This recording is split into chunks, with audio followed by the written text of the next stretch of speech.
حضرت امام حسین رضی اللہ تعالیٰ عنہ نے یزید کی بیعت سے انکار کر دیا۔ کیوں کرتے اس کی بیعت؟ کیوں مان لیتے اس کی بات؟ لیکن میں یہاں پر رک کر کے آپ کو ایک بات بتلا دوں، اگر امام حسین رضی اللہ تعالیٰ عنہ یزید کی بات کو تسلیم کر لیتے تو یزید امام حسین کو خالی ہاتھ نہیں چھوڑتا۔ یزید امام حسین کو مال و دولت دیتا، بہت سارا زر دیتا، یہاں تک کہ جو عہدہ چاہتے حضرت امام حسین وہ عہدہ بھی یزید ان کو دیتا۔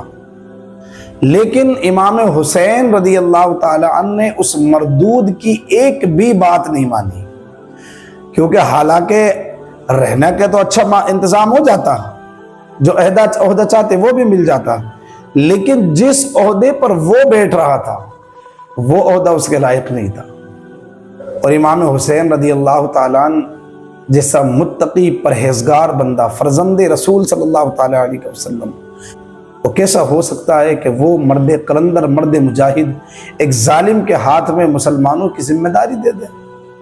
اور میں آج کے حکمرانوں سے بات کرنا چاہتا ہوں، کیا وہ حضرت امام حسین رضی اللہ تعالیٰ عنہ کے طریقے سے حکمرانی کر رہے ہیں؟ چھوٹا سا گلی کا پردھان حرام کاری میں پڑا ہوا ہے معاذ اللہ رب العالمین، چھوٹا سا گلی کا نیتا جس کی کوئی اوقات نہیں، کوئی حیثیت نہیں، وہ بھی معاذ اللہ رب العالمین اپنی راجنیتی کو گندے طریقے سے چمکانے کی کوشش کر رہا ہے۔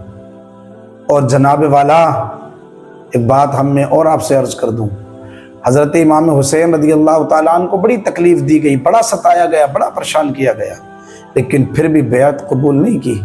کیوں؟ وجہ کیا تھی؟ کیونکہ امام حسین رضی اللہ تعالیٰ عنہ نے بیعت اس لیے قبول نہیں کی کہ اگر امام حسین بیعت قبول کر لیتے تو یہ دلیل بن جاتی کہ غلط کا ساتھ دینا بھی ٹھیک ہو جاتا۔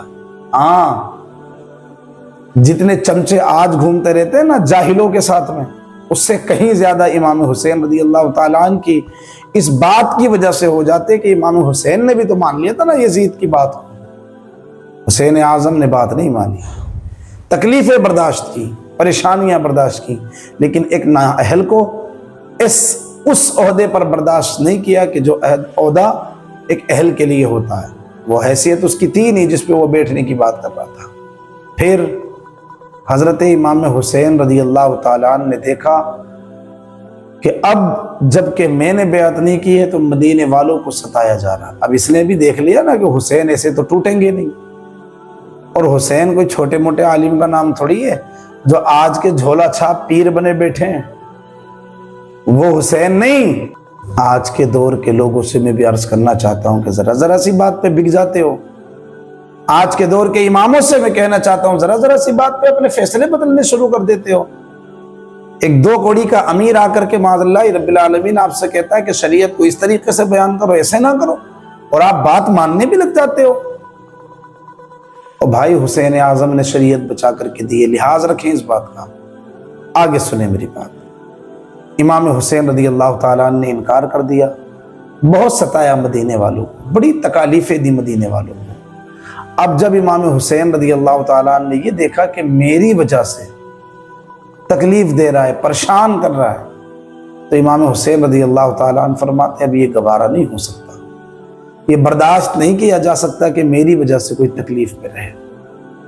امام حسین نے یہ برداشت نہیں کیا کہ میری وجہ سے کوئی تکلیف میں رہے۔